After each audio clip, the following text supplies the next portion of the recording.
Welcome back to Bloodborne. Some things have changed since the last time we entered the Hunter's Dream. Hello.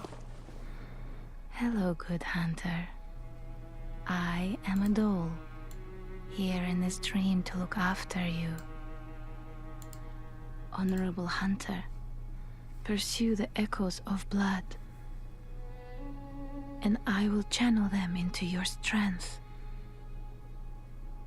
You will hunt beasts, and I will be here for you to embolden your sickly spirit. Sounds good to me.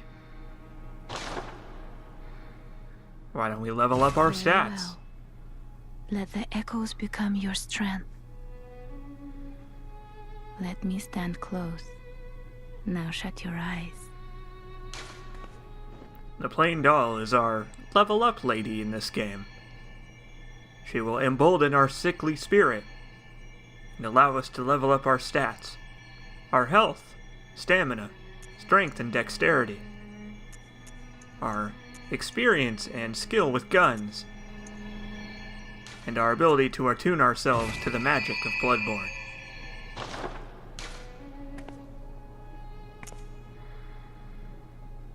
Did you speak with Gehrman?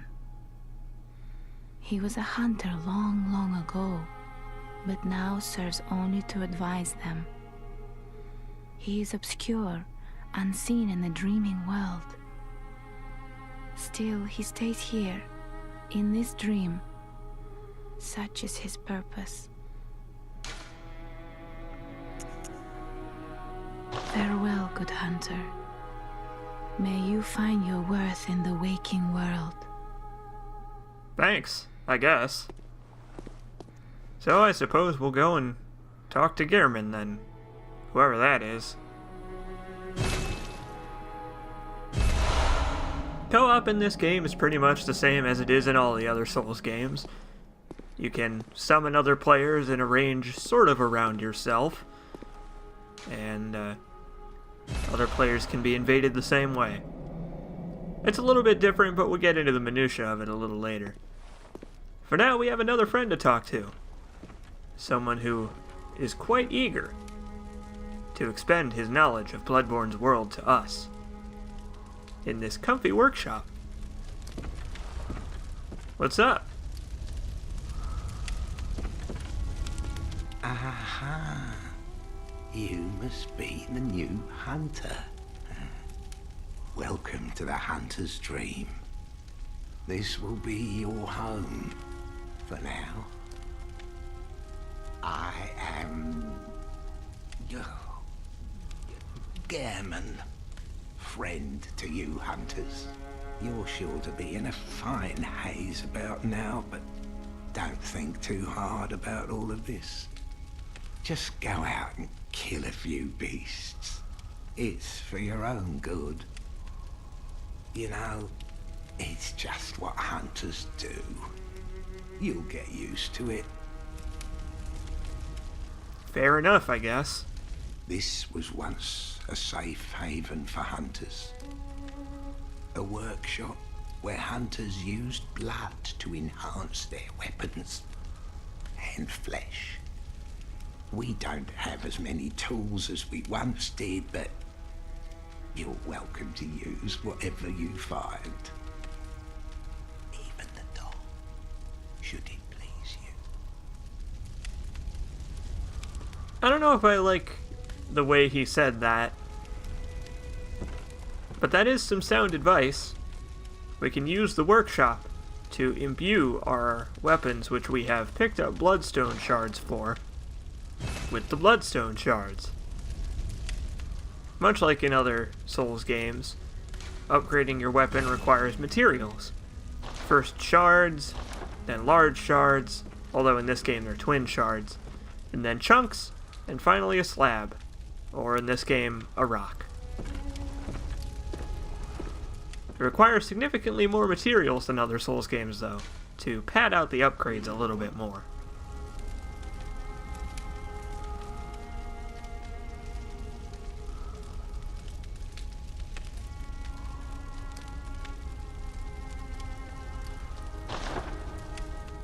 Halt the source of the scourge, or else the night won't end, huh? Well, that's pretty foreboding. I guess I'll keep that in mind in case I find some sort of source of the beast blood somewhere.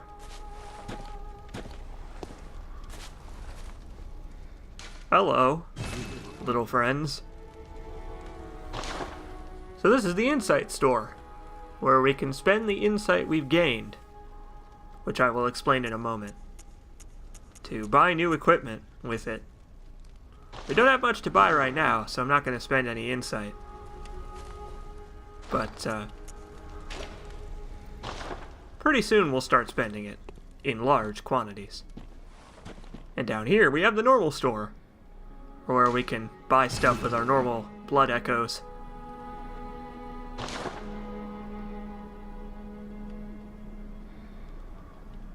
It's got pretty basic stock.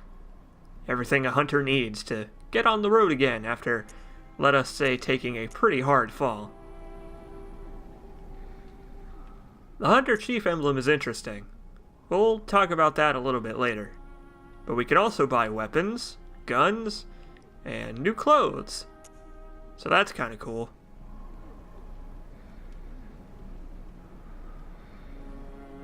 Just hanging here for a moment while I consider whether or not I want to buy these clothes now or later. I believe I decide to pass on them for now, as cool as they are.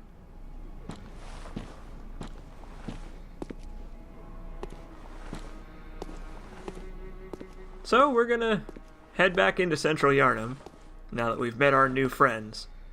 And we're gonna look for a way to get to Cathedral Ward that doesn't involve hitting against the gate until it breaks, which would probably take quite some time.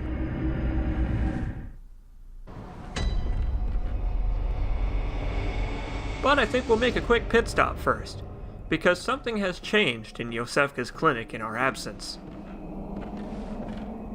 Remember, we woke up on the gurneys, up here, but now the door is closed. And it seems we have another friend to say hello to.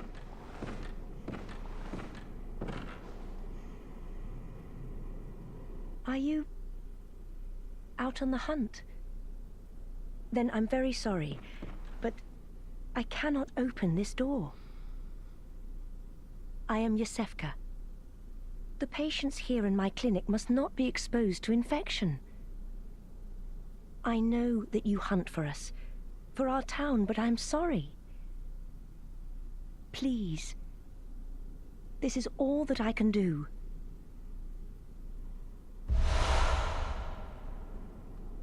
Well, thanks. Now, go. And good hunting. Well, I appreciate that. So occasionally we'll run across unique blood vials from certain characters. They are one-time use items that are basically healing items that have additional effects. Yosefka's blood vials are pretty useful for the beginning of the game, so it's nice to know that she's here to give us blood when we need it. So insight. I picked up quite a bit. Picked up that madman's knowledge in the previous episode, and from encountering and defeating the cleric beast, we have gained 4. Defeating bosses, and, well, I mean, encountering bosses in the first place, and new areas will give you new insight, which I suppose is supposed to represent knowledge. It's supposed to represent the insight you have on the strange, fascinating world of Bloodborne, and maybe something a little deeper. But like I said about the madman's knowledge, we'll learn more about that later. For now, let's see how Gilbert's doing. Still alive?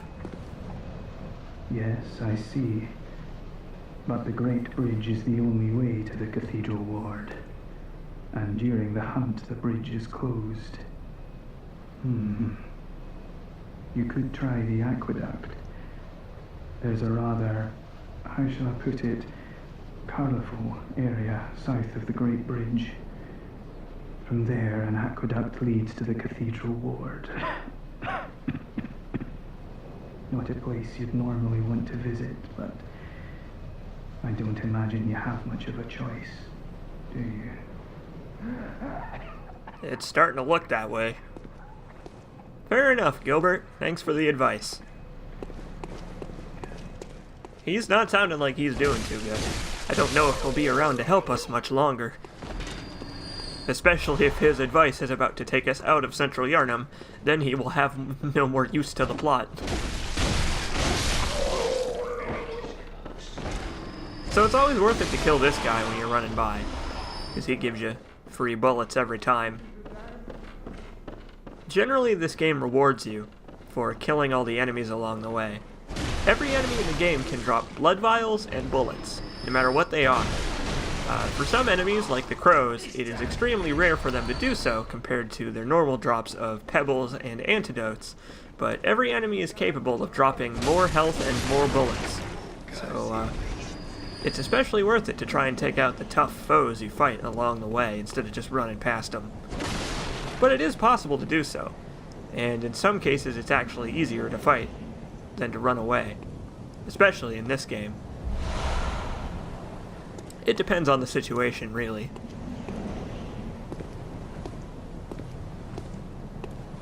So it's time to head down to the sewers, in a sort of roundabout way. We already have one pass to get there, but in order to visit the other side of Central Yharnam, we need to visit the opposite end of the bridge. Which is kind of strange, actually, because there's no way to get over here besides going up the bridge and then across, or alternatively, going down that path with that giant you just saw there, which, as a layout for a town, is a little bit weird. Like, one thing about Central Yharnam that kind of confuses me is that the layout of this place is really cool, but it doesn't really make sense as the layout for a place where people would live. I don't know, it's just weird.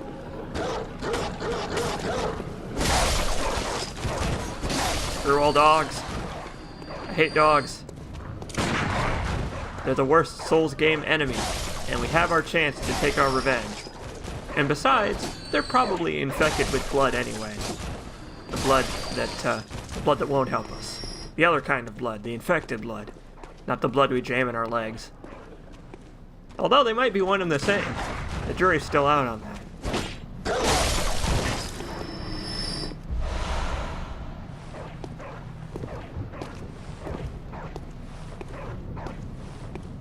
I like the wavy plants lining the streets. The overgrowth that lets you know that Central Yharnam is not a very well-maintained place. You know, it gives the area a spice of life, and also physics objects. Oh, you're a hunter, aren't you?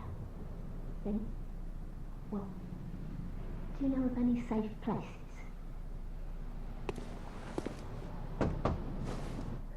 I've heard I have. Shutting up indoors isn't always enough. Well, if you hunters got off your arses, you wouldn't be in this mess. You're obligated to help me, you hear? So what'll it be? Are you going to tell me you're not? I mean, we don't know of any safe places, so I'm sorry, but I can't help you. Yeah, I should have known. You're good for nothing. No respect for the elderly is what that is. That little good you outsiders do. Go on, admit it. You think we're all mad, don't you? Well, go and stop it. I know all your tricks. Well, fine. You can just go fuck yourself, I guess. Some people have no respect for their fellow man. If we knew of any safe places, I guess I would tell her, but I think I might not now if we ever find one, just because, man, that lady is a jerk. No manners whatsoever. It's time to break some barrels and uncover a secret path.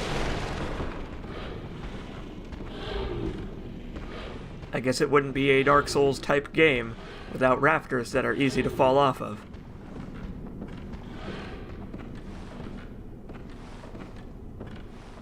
we've entered the sewers now, and pretty soon you're probably going to recognize this area. But for right now, let's get off the chain up in here. I can't tell you how many times I have knocked myself off the edge trying to get one of those. And it's funny, fall damage in this game is very different than it is in other Souls games. It's still percentage based in that if you fall far enough, you will die no matter what. But fall damage is very, very vastly reduced. You can fall very, very far in this game and still survive, which is, I think that's pretty cool. The levels in this game are very vertical. And hey look, yet another friend for us to talk to. Hello, crow lady. Oh, a hunter, are you? And an outsider? What a mess you've been caught up in. And tonight of all nights. Here, to welcome the new hunter. Thanks. Prepare yourself for the worst. There are no humans left. They're all flesh-hungry beasts now. Well, that's pretty pessimistic Still of you, don't you about think? What's wrong? A hunter unnerved by a few beasts? No matter. Without fear in our hearts, we're little different from the beasts themselves.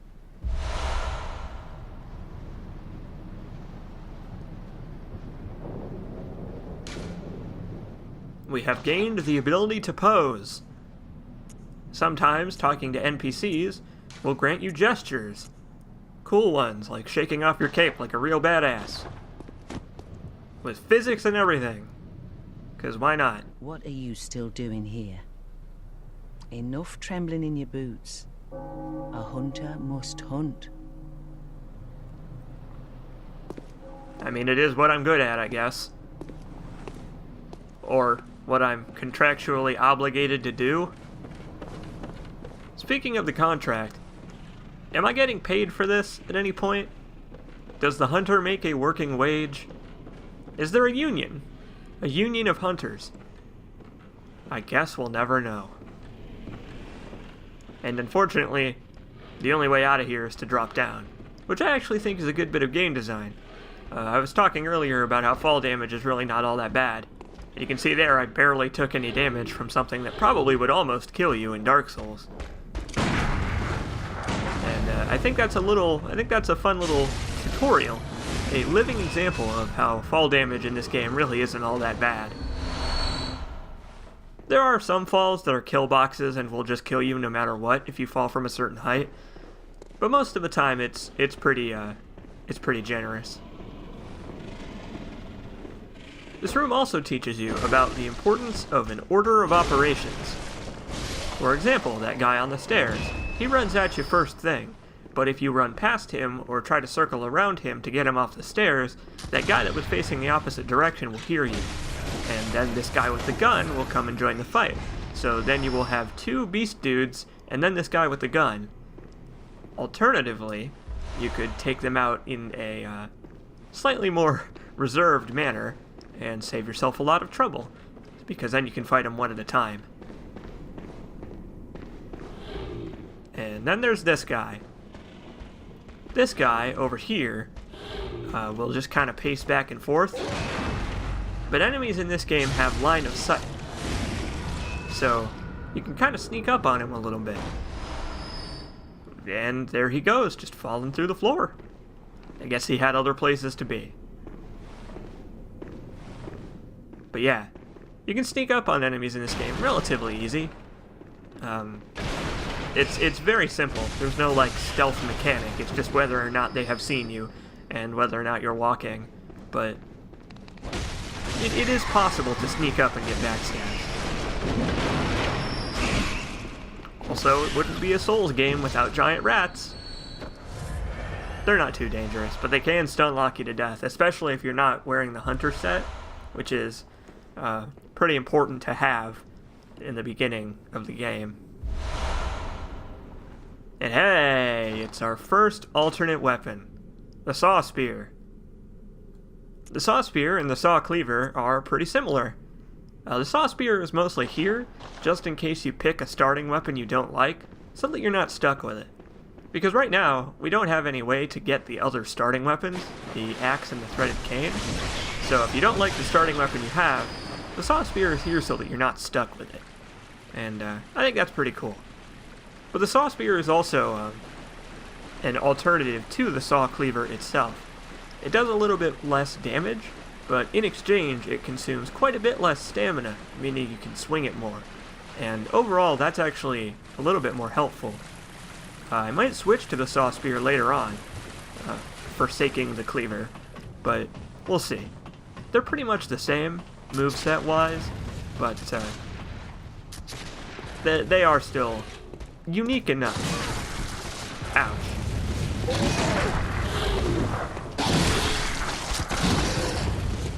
So yeah, these guys here. That would have probably almost killed me if I had been wearing the starting set, because the only really useless armor in this game are the clothes you start in. And I think that's actually kind of a shame.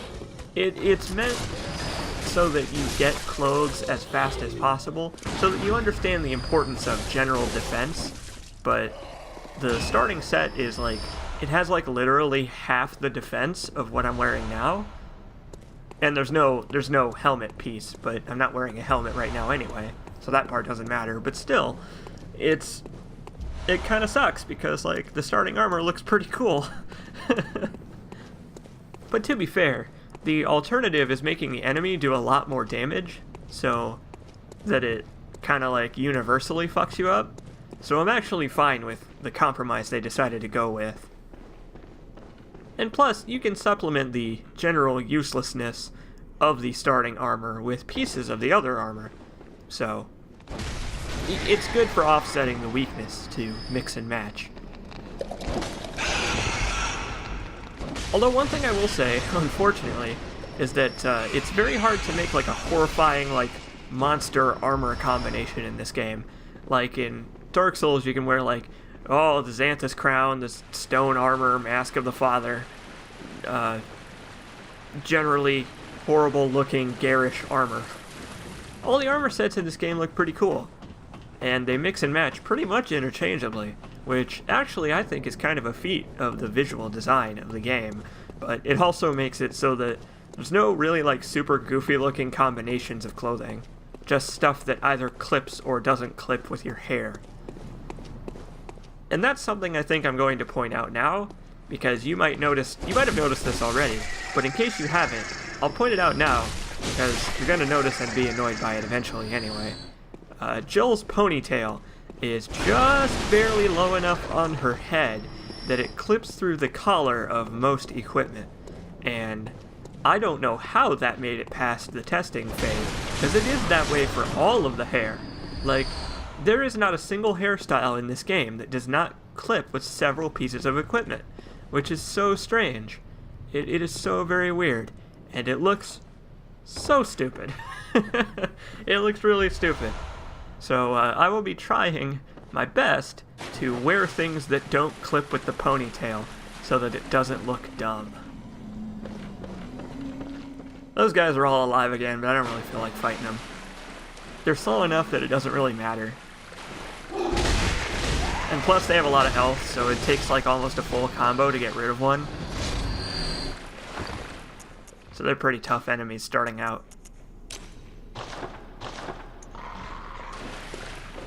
Throwing knives are the same as they are in any game. Pretty much any video game that exists. They do quite a bit of damage, but they're pretty hard to aim. And actually, at the beginning of the game, throwing knives are pretty helpful. They are a good alternative to pebbles for drawing aggro. But then again, like I said in the last episode, you could just shoot the enemy, so it doesn't really matter either way. I've always kind of wondered what happened to these people to make them, like, be legless, crawling creatures in a sewer. Maybe the beast plague affects people differently. Because, like, if you look on their legs, you can see, like, bones sticking out. I don't know. They seem to be caught halfway between person and beast. So, maybe they half transformed and then they got caught, thrown in the sewers, and got their legs chopped off? I don't know. Hey look, it's a pig. We're gonna not mess with the pig right now, because coming at the pig from the front is death. That pig can kill you instantly, in one manic, insane charge, at low levels. So, we're gonna not mess with the pig. Instead, we are going to unlock the final shortcut of Central Yharnam.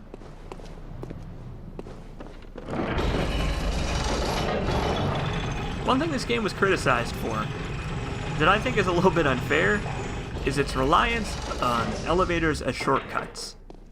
You're going to notice that a lot in this game, is that, like I said in the last episode, there's a lot of verticality to the level design, even though you can't, like, drop up and down a whole lot. There's a lot of winding paths to get up or down, and that leads to a lot of elevators that work from the bottom up because you're going down, or from the top to bottom because you are going the opposite direction. And if you interact with the lever before activating the elevator, it'll just say the device doesn't work because reasons.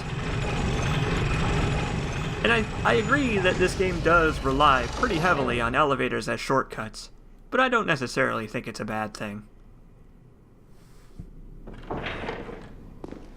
So there was a crossfade there because I had to stop my recording for a minute to go do something else. I tried the whole Let's Play is recorded, and I tried really hard along the way to not stop in the middle of a session so that I would, be able to avoid really weird out-of-place crossfades like that. But sometimes real life happens and you can't avoid it. Speaking of can't avoid it, oh my god, look out! Or don't. I mean, you could just not look out if you really feel like it, which, I don't know, maybe those guys lack awareness of their surroundings. Something that will very easily get you killed in the Souls games. So yeah, I don't know. More crossfades. Listen, I tried, I'm sorry. Sometimes there's really not much you can do. I try in my Let's Plays to be smart about editing, and to make transitions as smooth as I possibly can, but sometimes there's really nothing I can do. There's really no smart way to edit that out, because I'm not really doing anything, I'm just standing there, and it's like, what could I possibly do? I don't know.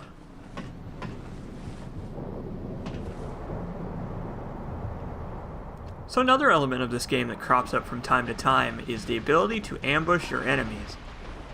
Obviously, enemies don't always start off aware of you, so it helps to get the drop on them when you can. And here comes everybody's favorite element of Bloodborne, including my own. Have you ever wanted to be a proctologist?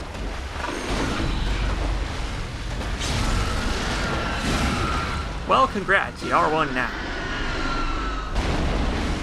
Now you are allowed to be a licensed practitioner in several US states and foreign countries. Congratulations! Please enjoy your degree. But don't tell people where you got it if they ask. So we picked up the Saw Hunter badge there. Badges are a unique item in Bloodborne. They are a key item, some might say. A smarter person than me might say. That allow you to buy more stuff from the messengers in the Hunter's Dream.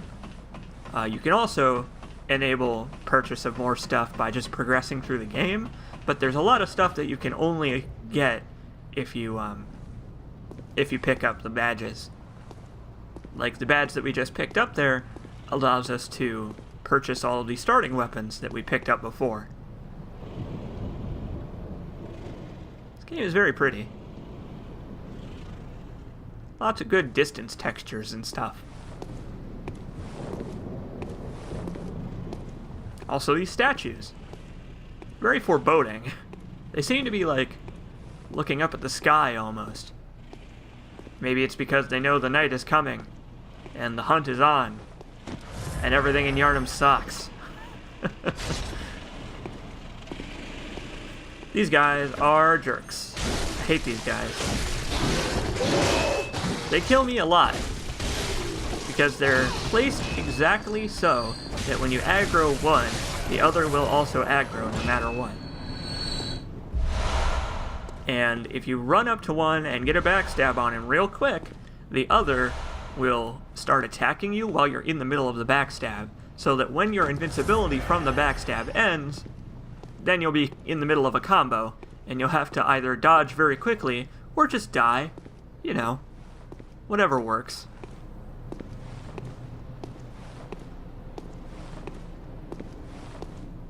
Oh boy, a graveyard. My favorite.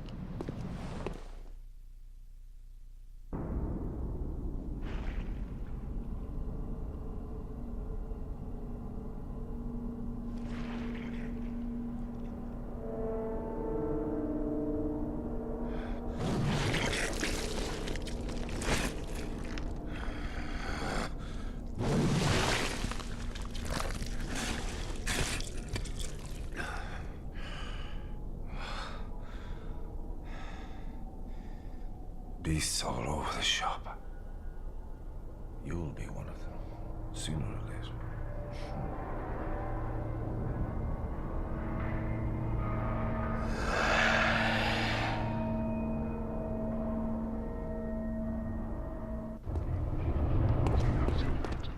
Uh-oh. Well, we've walked into the wrong neighborhood, it seems. Both Central Yharnam and this graveyard. Because now we're fighting Father Gascoigne. And maybe now is a good time to read to you the description of the music box. The music box's description reads, "A small music box received from a young Yharnam girl plays a song shared by her mother and father. Inside the lid is a small scrap of paper, perhaps an old message. Two names can be made out, however faintly, Viola and Gascoigne. So hey, this is the young girl's father, and we get to beat him up, which is maybe not ideal.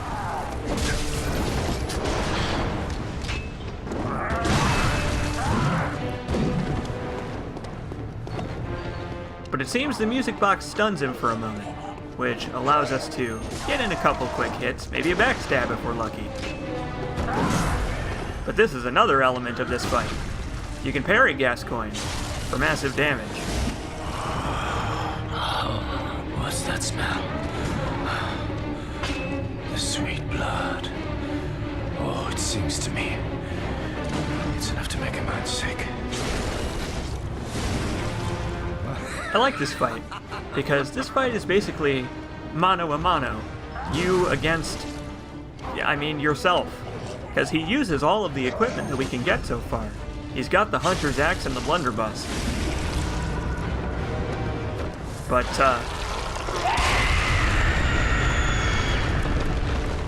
okay, now maybe he has the home field advantage.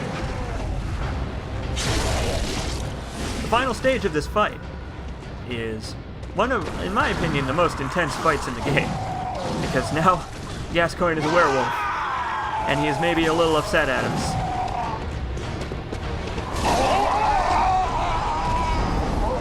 But if you're aggressive, you can take him out before he can really hurt you all that much.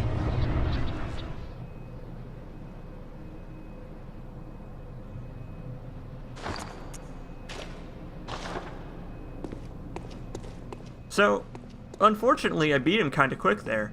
Quicker than I was expecting. And it's at least partially because of my +1 weapon doing quite a bit of damage to him.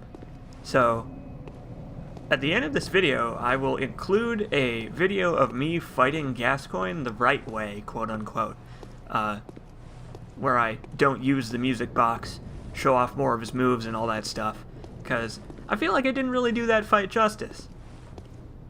Because like I said, an important part of that fight is that you're fighting basically yourself, and I just kind of parried him to death, so you didn't really get to see it all that much. But hey, this might make you feel better. Oh no.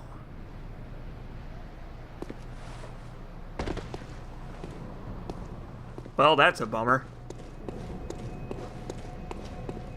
It seems Gascoigne killed his wife, then turned into a beast, and we had to kill him. Maybe a less than ideal situation. Might be perhaps difficult to explain to the young girl. I don't know, we'll maybe marinate on that a little bit before we decide what to do there.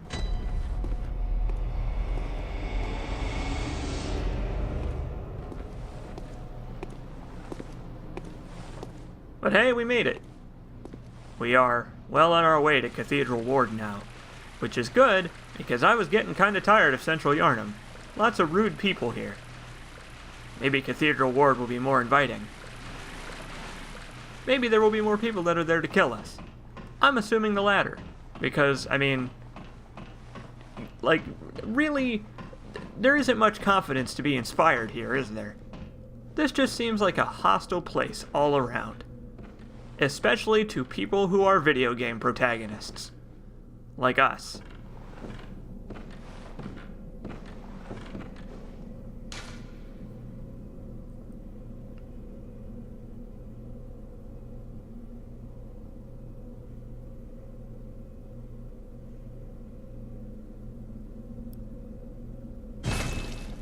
The Bergenworth spider, huh? Well, great. I can tell I'm gonna enjoy this game a lot. I was hoping this would be one of those few rare Souls games that didn't have spiders in it, that isn't an Armored Core game.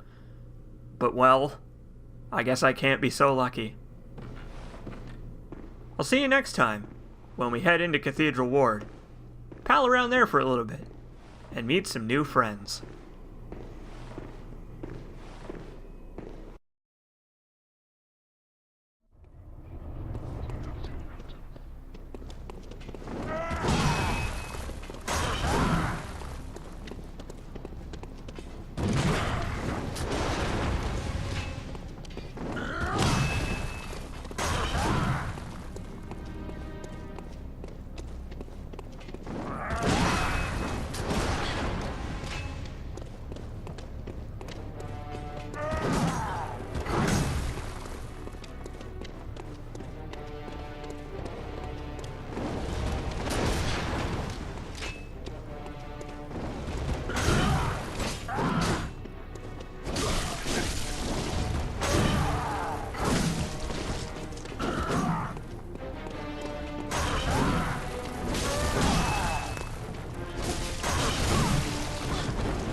So, now we've seen the true horrors Yharnam has to offer.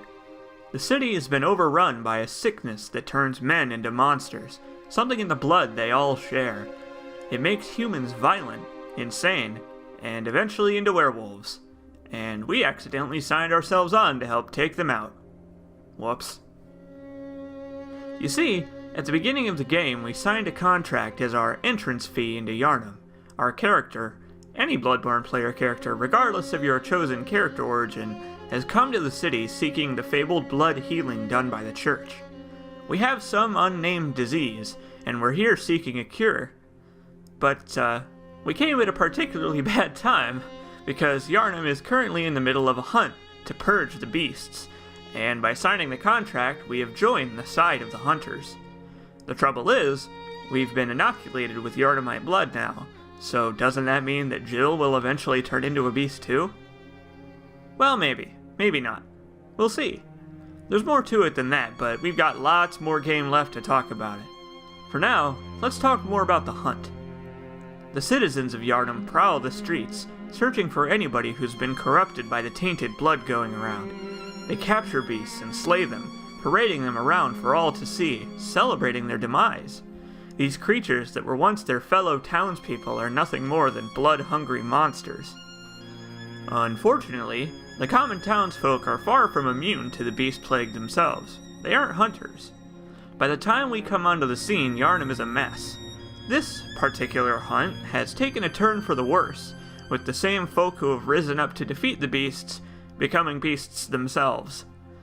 In the first stage of beasthood, they see anybody they don't recognize as a beast which must be slain, which unfortunately includes us. In the second stage, they become raving mad and blood-hungry. And in the third stage, well... So yeah, we've gotten ourselves into quite a pickle. However, our buddy Gilbert has given us the direction we need to get back on track. The bridge to Cathedral Ward, and thus the church, is closed during hunts to keep Central Yharnam's beasts from getting in. But the path we took through the sewers has led us right to their doorstep.